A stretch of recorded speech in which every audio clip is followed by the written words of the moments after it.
Hello and welcome to another episode of Transforming AM.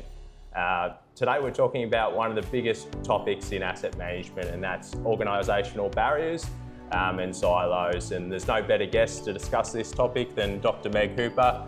Meg's the principal psychologist and founder here at Carousel Consulting, where they specialise in helping organisations transform those barriers and silos into more collaborative practices. So it's a real privilege to have you on the show, Thank Meg. you. Thanks, Rory. Thanks for having me, and welcome to Ipswich. Thanks for that. It's good to be here. And Carousel Consulting, so you focus on organisational psychology and change management. And I think the change management piece in asset management is just such a critical piece in the AM improvement process. I think for most practitioners, we've experienced a scenario where we've progressed our own AM objectives or improved our own processes, but ultimately we need that organisational buy-in or stakeholder buy-in to progress things further. And often that's when we run into those cross-functional barriers or what we call silos.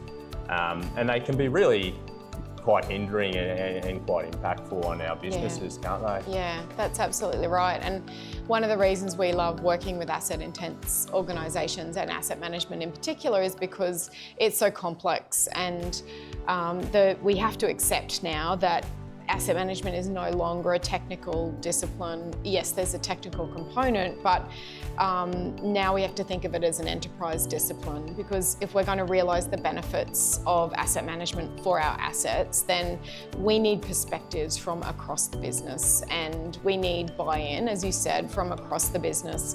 So we have to stop thinking about ourselves in a silo and start to think of ourselves as actually we cross across the organisation. Yeah, absolutely. Yeah, sure. Yeah, no, it's so critical. So for our practitioners and organisations as a whole, once we appreciate it is that enterprise approach, how can we start to break down those silos that exist in our businesses?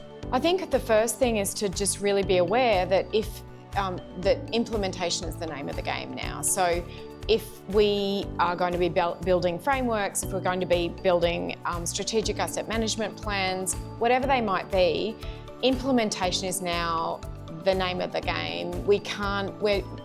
Especially in regulatory environments, we can't get away with those frameworks sitting on shelves or those strategic plans sitting on shelves anymore. So implementation is so important. When we're implementing things, we're effectively making change.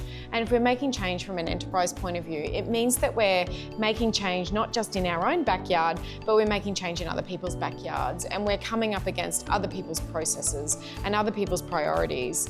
And I like to say whippersnipping other people's backyards, even if they don't want the whippersnip. So, so it's really important that we can get under the skin of our stakeholders, and that means understanding what they value, understanding their discipline itself, understanding their priority from an asset management point of view. Data, for example, is the greatest example. Like, what data do they need? And what data do we need? That conversation alone can be the start of a really important relationship from a cross-functional kind of implementation point of view. Yeah. And what about those key steps, I guess, really on that change implementation process? How would you approach that? I guess the conversations that we're having most at the moment are around how to build those collaborative practices, because at the end of the day, collaborative practice or collaborative behaviours are what is going to drive cross-functional implementation. And we know that we can send people into a collaborative setting or aspire to collaborate in a setting, and they can have the really positive attitudes towards collaboration, they can have all the skills for collaboration, but if the environment doesn't reinforce or enable collaboration, then they're going to be up against it. And it's really, the environment or the context is so powerful. It's also probably the thing that organisations have most control over. So we work with organisations to say, what are the things in the environment that are getting in the way?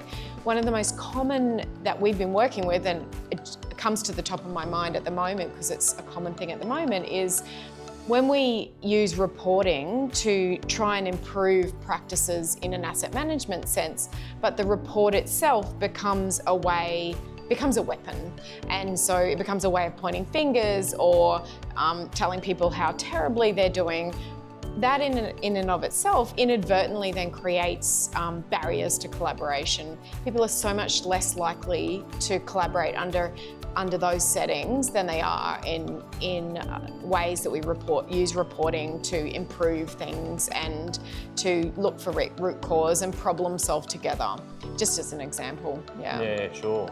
And I guess it's because it's an enterprise approach, it's everyone's kind of responsibility from top to bottom, horizontal as well, to be involved in the practice. Yeah, absolutely. And I think organisations have to acknowledge the role of leaders in this space as well. If one of the things in my environment is the role modelling that my leader does for me, and if my leader is not role modelling collaborative behaviour, then that it's really hard for me to then go, well, I'm going to collaborate in spite of it all, if my leader's showing me that's actually not how we do things around here. So leaders focusing on their own behaviour is a really good start as well. Yeah. Oh, well, great insights, Meg. Thanks for joining me on the show. Yeah. We hope you've enjoyed this episode. If you're interested in the topic, do check out Carousel Consulting and their new CM2 collaboration model on their website. And we'll see you back here for the next episode of Transforming AM, coming soon. See ya.